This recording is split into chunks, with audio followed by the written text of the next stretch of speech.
তোমরা জানো যে আমরা APGTW এর পক্ষ থেকে এসেছি এবং তুমি যে ভালো রেজাল্ট করেছো তুমি এবং তোমার বাড়ির সকলে তো আনন্দিত বা খুশি, কিন্তু আমরা সবাই খুশি এবং এই ভিডিওটা যারা দেখবে সবাই কিন্তু খুশি হবে।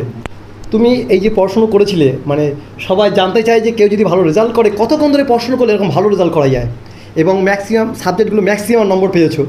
তা তুমি কত ঘন্টা করে পড়াশুনো করতে? এটা কিন্তু লুকোচুরি খেলা না, তোমার ভিডিও কিন্তু সবাই মানে দেখছে। বলো।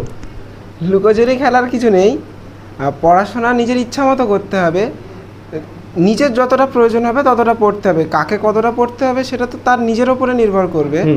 সবার ক্ষেত্রে তো ব্যাপারটা একই হবে না, কারো ক্ষেত্রে অল্প পড়লেও হয়, কারো ক্ষেত্রে বেশি পড়লেও হয়, কিন্তু পরিশ্রম করতে হবে। আচ্ছা, টাকি রামকৃষ্ণ মিশনে তো সায়েন্স চালু হয়ে গেছে, আমরা সবাই জানি। চালু হয়ে গেছে। মহারাজও বলেছে যে ছাত্রগুলো যেন আমাদের এখানে ভর্তি হয়। আমাদেরকেও জানিয়েছে। আমি টাকি ভবনাথ উচ্চ বিদ্যালয়ে আছি, আমাদের স্কুলে একটা ছেলে ভালো রেজাল্ট করেছে এবং সে কিন্তু টাকি রামকৃষ্ণ মিশনে ভর্তি হয়েছে।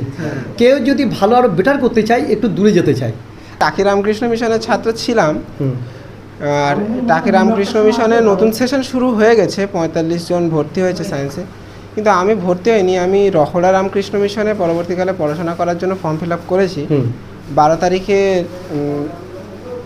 লিস্ট বেরোবে, তারপরে 14 তারিখে ভর্তি আছে। হ্যাঁ, সায়েন্সে ভর্তি হবে অবশ্যই। সায়েন্সে ভর্তি হবো, মানে অঙ্কের সাথে ফিজিক্স, কেমিস্ট্রি আর বায়োসায়েন্স থাকছে।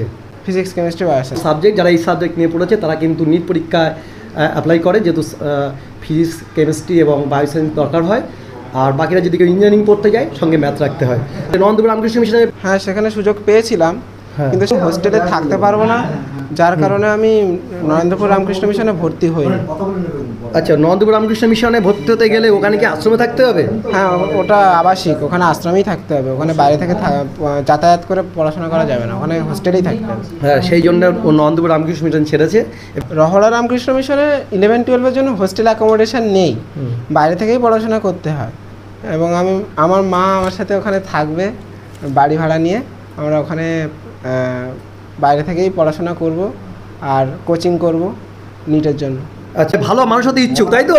অবশ্যই। এবং কোনো একটা পেশার মাধ্যমে হতে হয়, কেউ ডাক্তারের মাধ্যমে হতে হয়, কেউ ইঞ্জিনিয়ারিংয়ের মাধ্যমে, কিন্তু কোনো একটা পেশার মাধ্যমে একটা ভালো মানুষ হয়ে যাবে। আমরা অপেক্ষায় আছি, পরবর্তীতে দেখা যাক। উচ্চ মাধ্যমিক অবশ্যই ভালো রেজাল্ট হবে, সেই অপেক্ষায় আছি আমরা।